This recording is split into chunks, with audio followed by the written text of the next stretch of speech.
आज की दुनिया में जहां हर शख्स जल्दी में है, वहां एक नन्हे बच्चे की हरकत ने सबको लम्हे भर के लिए रोक दिया और फिर उन्हें मुस्कुराने पर मजबूर कर दिया।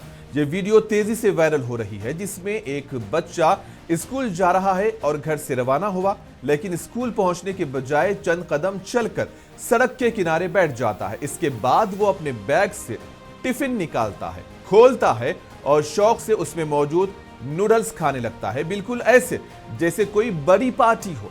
और पास से गुजरने वाले लोग इस मंजर को देखकर रुक जाते हैं। कुछ ने हंसते हुए उसकी वीडियो बनाई तो कुछ उसकी मासूमियत पर फिदा हो गए।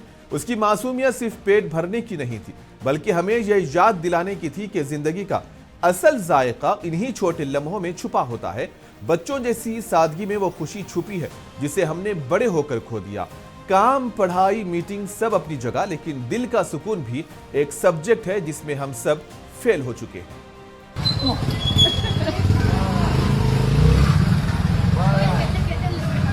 कैसे कैसे लोग हैं यहाँ। खाओ बेटा खाओ।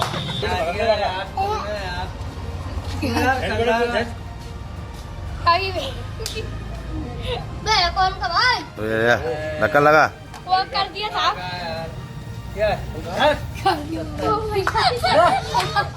अरे अरे